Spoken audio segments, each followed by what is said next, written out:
it doesn't apply to her. Oo, it doesn't. Kasi Lalo na. pinagplanuhan na siya eh. So, Oo.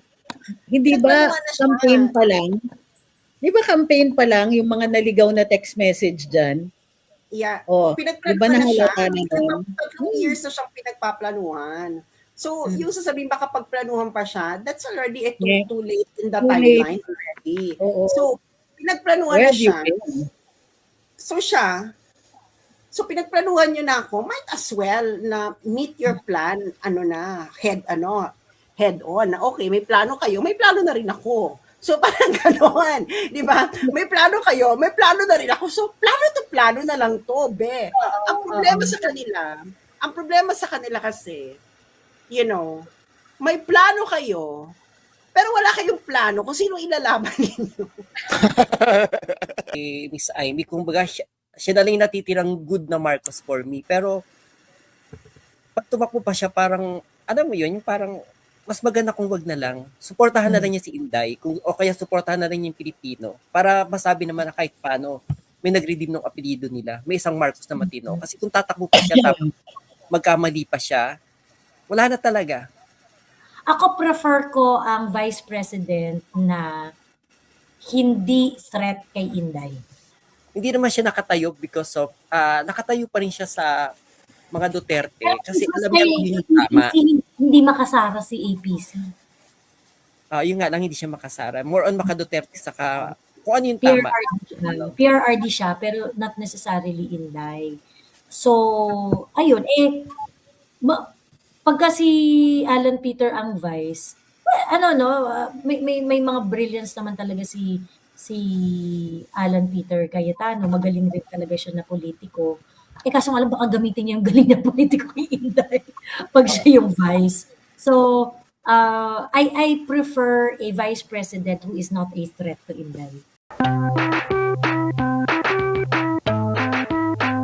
Napansin niyo ba na yung... wait lang. Akyat daw si Daniel, I have to leave for him. Okay. Alam mo, ayan, Mami, pasok ka na. Pasok ka na agad kasi pagka mayroong nagpasok na isa, hindi ka na makakapasok. Mami Joey, Miss Trixie, meron pa silang paraan para magpadami.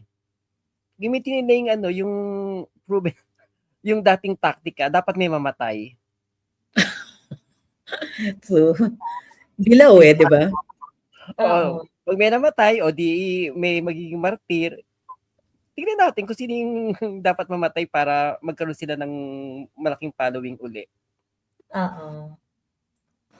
Pero hindi na siya e-effect kasi di ba parang tinry na nila yun. If you remember it, nung kailan ba namatay si Pinoy? Di ba presidente na si Presidente na si PRRD nung namatay si Pinoy. First few months. Pagkatapos, naamoy ko talaga na gustong gamitin yun ng mga yellow for Chris Aquino.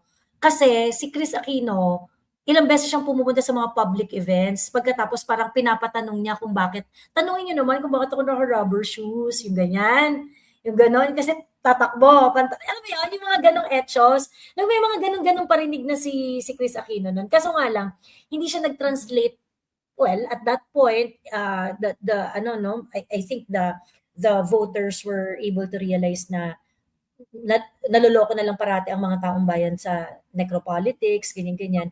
Pero tinry rin gamitin yan nila hindi lang talaga nag-fly kasi nga at that time, the Duterte campaign is all about how bulok the yellow politics is. 'Di ba? So, kasama yun sa kabulukan ng yellow politics yung necropolitics. So, hindi tumalab yung nag-filler na sila dyan. Hindi lang talaga tumalab. So, if they're going to do it now, talaga ba? Meron pa protection na meron silang kailangan. Susugan ko lang yung sinabi kanina ni Sas. Ako talaga nung nakita ko yung kay Inday tapos nabasa ko yung kay Duterte.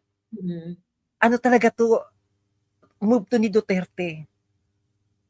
Lahat to talaga, itong strategy na to talagang galing sa tatay. Kasi sa kanya parang, di ba, bawal yung tama si Attorney Trixie, yung maglabas siya ng ganong political statement. So sa kanya, wala na akong pakialam. Sarah, wala na akong pakialam. Huwag mo na akong isipin.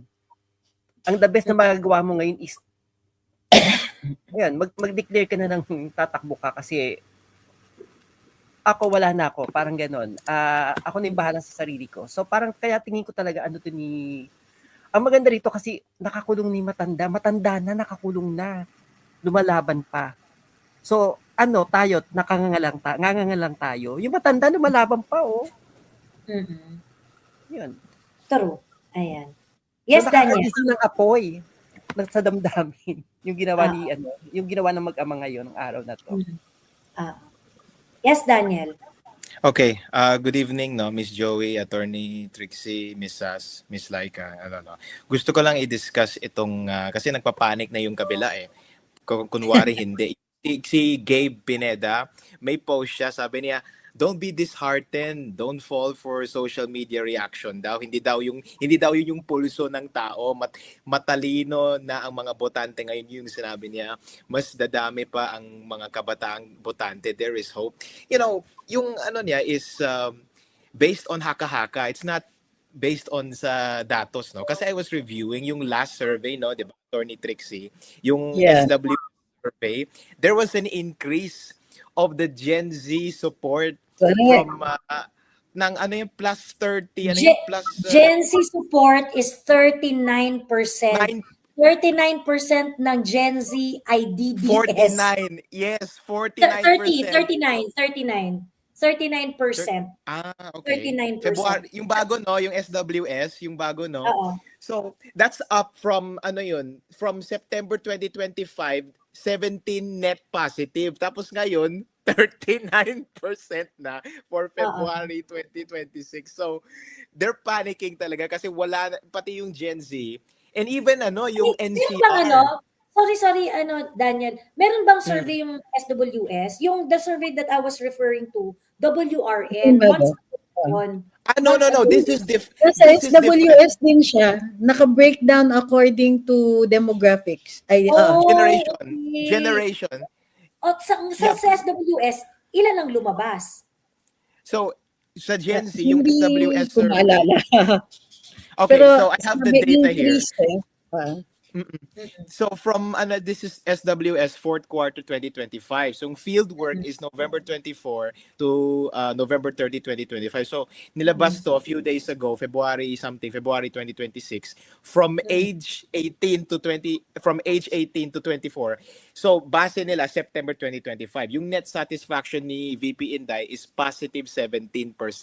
Yung latest naman, yung bagong lumabas, yung net satisfaction ni Inday is positive 49. So yung net increase is plus 32. Ibig sabihin nakuha niya na yung puso ng Gen Z, ano? Yes. Wala na sila. Nakuha niya Si Gabe Pineda, wala na yan. Wala na si Gabe Pineda. It's over. Paano ba naman kasi, yung mga thought leaders nilang Gen Z, ito yung mga losers ng high school. So, halata naman they all look like they were losers in their high school years. Wag na tayong mag-etchosa, no? Kita mo, sino yung mga Gen Z na astig ngayon? Sino pinaka-representative nila? Si Barsaga. Barsaga, if you're gonna look at Barsaga, this is like your body nung high school na makakainuman mo at this kind of person is the one that will appeal to the Gen Z kasi talagang nambabangga. Hindi lang ito yung drama-rama, eksena, kakanta ka ng mga sad song boys and BL romance and mga ganyan, mga baklaan. Ayan, ganyan na, this is how, hindi yung mga tipo nagpapahubad ng lalaki sa poblasyon. Buti na lang, hindi si Danny yung pinagpahubad. Ganyan ang mga representative nila ng Gen Z. Nagpahubad ng lalaki sa poblasyon, nakapambugbugan. Yung mga kumakanta ng mga sad boys. Yung yung mga kumakanta ng mga sad boy love songs. yung mga, sino pa ba yung mga Gen Z representative nila, Daniel? Ito si Daniel, di ba? Aminin mo, Daniel, walang libog. Yung mga, si Barsaga, nagmeow-meow lang, nagimbal ng lahat. True. Ayun. So anyway. Well, si Nadine, yung ano nila, yung bet nila, si Nadine. Bet nila. Na di Literally. na nagpo-promote ng online sugal. Oo.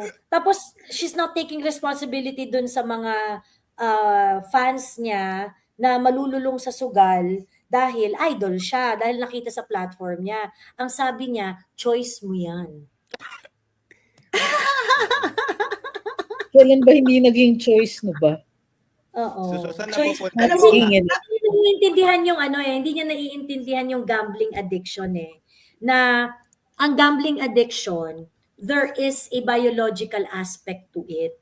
So, 1% ng mga nagsusugal, nagkakaroon talaga ng sobrang matinding gambling addiction. Parang certain percentage So, kunwari sasabihin mo, let's say sabihin mo 1 million na nagsusugal. Ibig sabihin, 100,000? Tama ba? 10,000. 10,000 na tao yung malululong sa sugal na hindi niya makokontrol na yung pagsusugal niya. That's 10,000 ha. 10,000 individuals, 10,000 families. Marami yun. And ito, overtaken to by some physiological function ng katawan. So ngayon, kaya nga, you really have to be responsible kasi hindi mo alam ang tatamaan ng sugal na yan, ng gambling addiction na yan. Dahil may mga tao na pag nalulung sa sugal, they would not be able to get out of it. Ang problem, maliit lang naman, 1% lang naman, ganyan-ganyan. Yeah, it is 1%, but it is totally preventable. Diba? It's totally preventable. So, hindi mo po pwedeng sabihin na choice mo yan. 'Di ba, Miss Joey, itong mga pinopromote ng itong mga Gen Z na pinks yung mga good governance types, social responsibility. Tapos pagdating sa sugal, choice mo yun. So saan napupunta yung values mo na social responsibility using your platform wisely? Takinang niya. Social responsibility. Ayun. Wala. I have a question, Attorney Trixas, Mamilay and Daniel.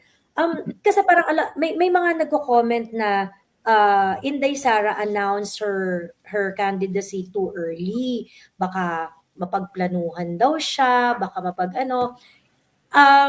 what can you say about those people who are saying that this might not be a good strategy on the part of Inday kasi too early. Yeah, it doesn't apply to her. No, it doesn't. Kasi Lalo na. nagplanuhan siya Oo. Hindi ba nagplanuhan na siya. campaign pa lang? Di ba campaign pa lang yung mga naligaw na text message dyan? Yeah. Oh, di ba Pinagplanuhan na siya. nahalata naman? 3 years na siyang pinagpaplanuhan. So, yung sasabihin baka pagplanuhan pa siya, that's already too late in the timeline already. Oo. So, pinagplanuhan na siya. So pinagplanuhan niyo na ako, might as well na meet your plan, head on. Okay, may plano kayo, may plano na rin ako. So parang gano'n, di ba? May plano kayo, may plano na rin ako. So plano na lang to, be. Ang problema sa kanila kasi, may plano kayo, pero wala kayong plano kung sino ilalaban ninyo.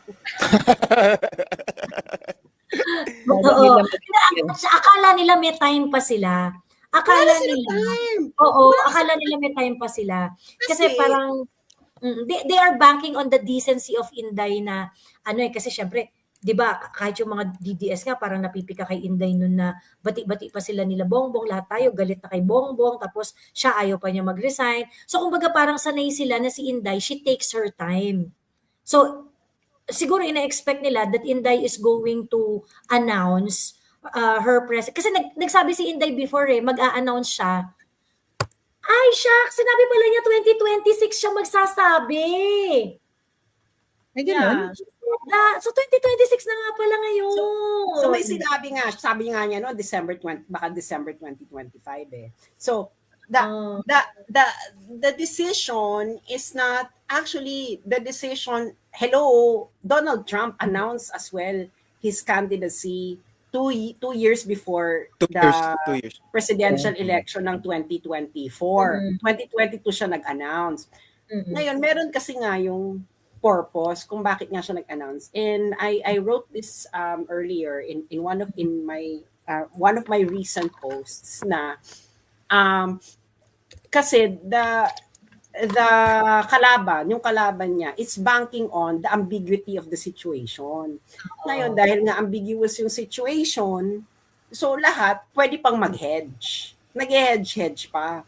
So ngayon, sa panahon ngayon, nag-announce si Inday, kailangan nang ihiwalay ang deputy sa decolor.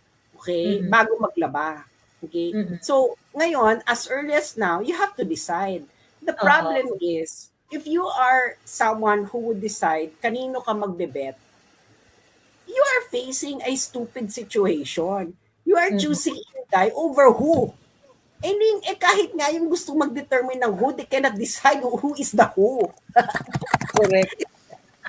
If you are an investor, bakla, aminin mo yan, Miss Laika, no? If you are faced, sabihin sa'yo, Miss Laika, mag-invest ka, ito, sigurado dito. Pero yung kabila, sigurado rin, pero hindi natin alam kung ano.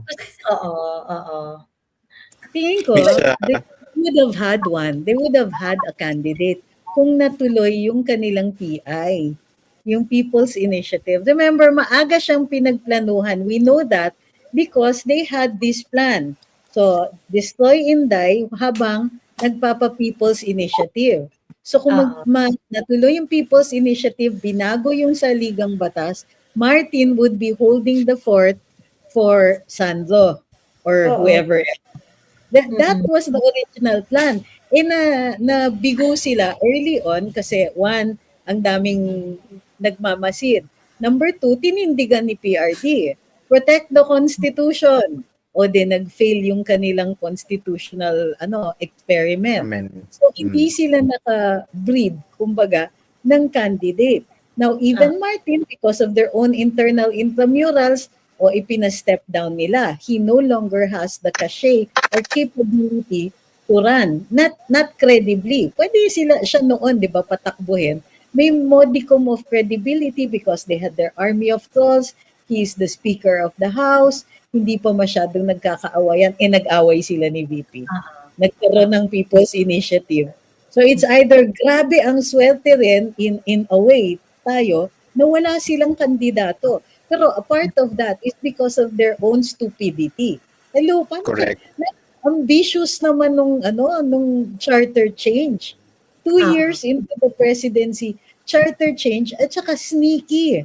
Bakit nagpa-pretend pa sila for the longest time na wala silang kinalaman until bistado na ni PRD, huy, mga kakuntsaba ninyo sa house ang nagpasimuno niyan. For me, that was the benchmark.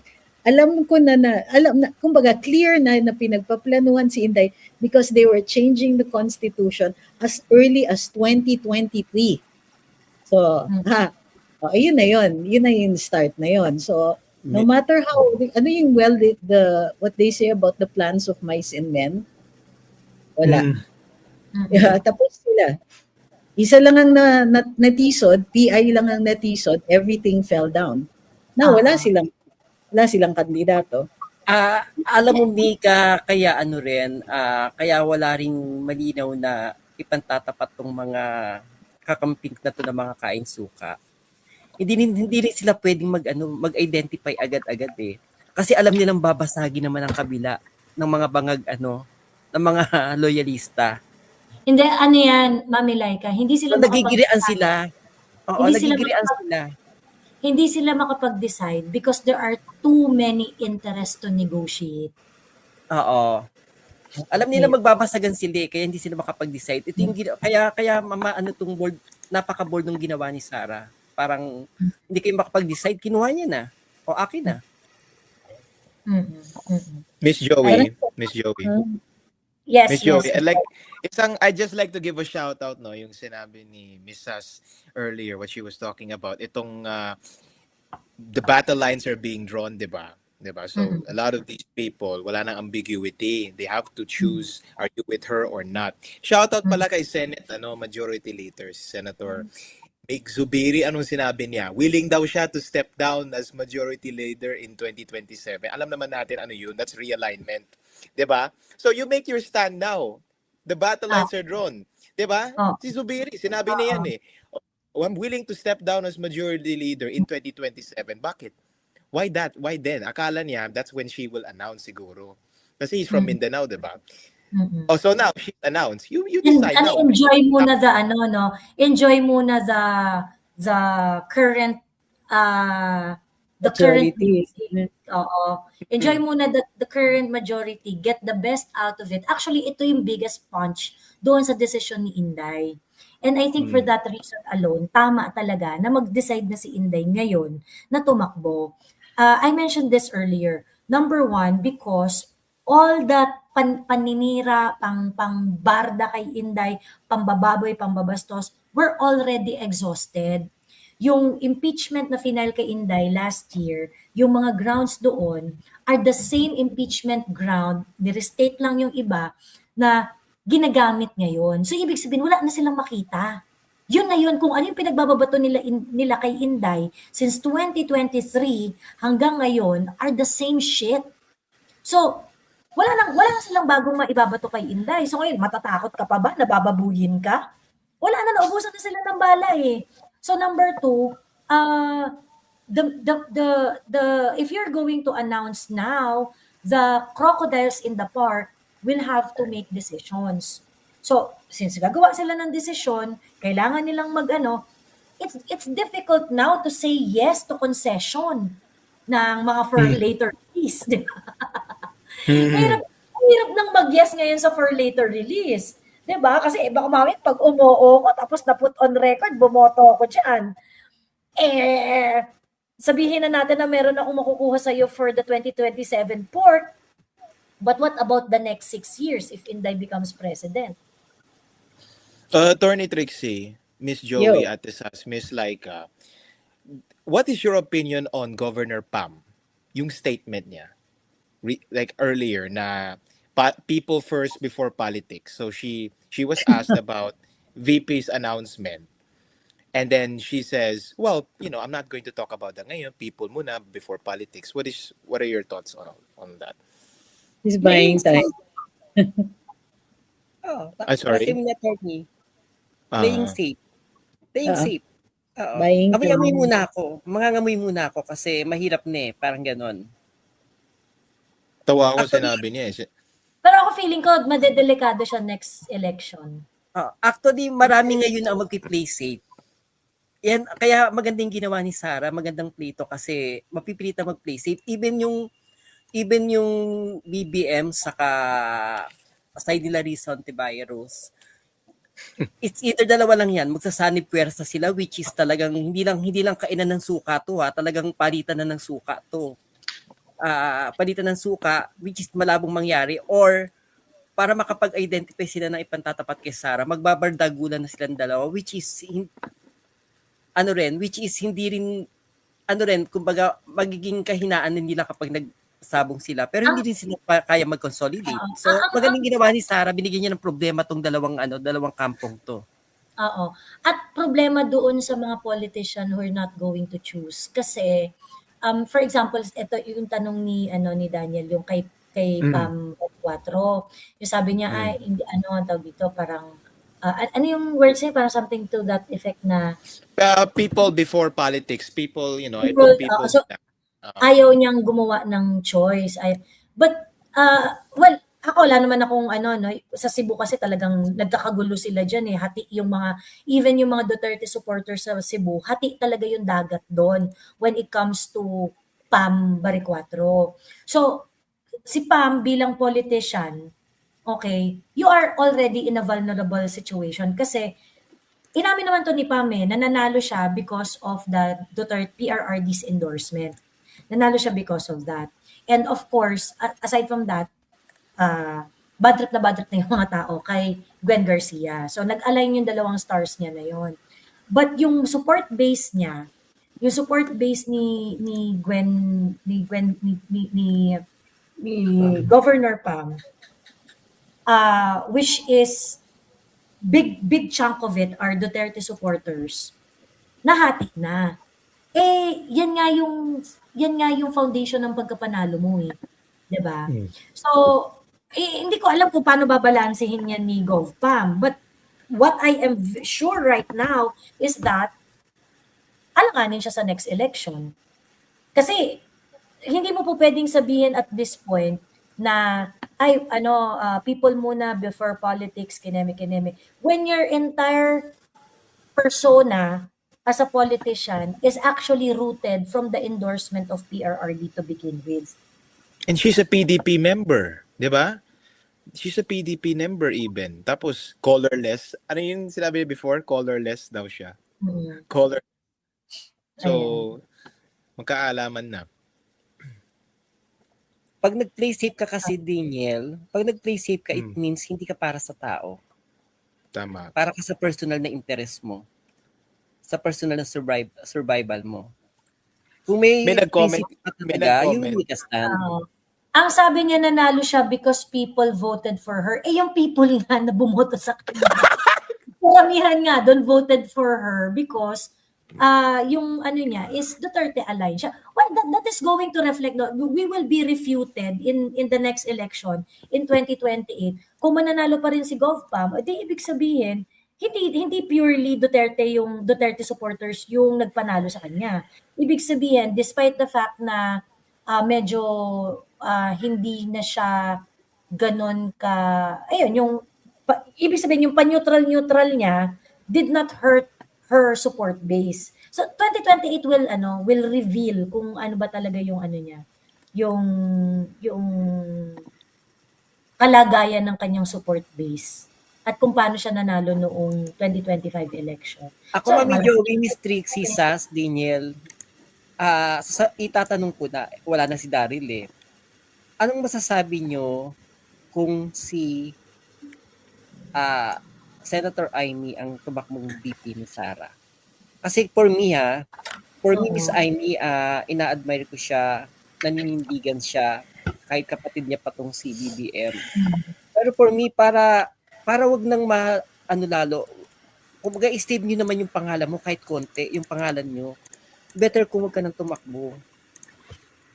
Supportan mo na lang si Inday, pero wag ka nang tumakbo as VP. For me, parang lang. Daniel, mute ka ha, kasi yung keyboard mo. Ayan. Ako ang alam ko kasi si San Amy ayaw tumakbo as VP. Ang alam ko. However, kanina kasi nagpost tong si Senator Robby na pinupush niya si Amy na maging VP. Ewan ko, hindi ko alam. Sana wag na kasi hanggang ngayon pa rin ako kay Miss Amy. Kung baga siya na lang natitirang good na Marcos for me. Pero pag tumakbo pa siya, parang yung parang mas maganda kung wag na lang. Suportahan na lang niya si Inday, o kaya suportahan na lang niya yung Pilipino para masabi naman na kahit paano may nag-redeem ng apelyido nila. May isang Marcos na matino. Kasi kung tatakbo pa siya tapos magkamali pa siya, wala na talaga. Ako prefer ko ang Vice President na hindi threat kay Inday. Whoever may that be.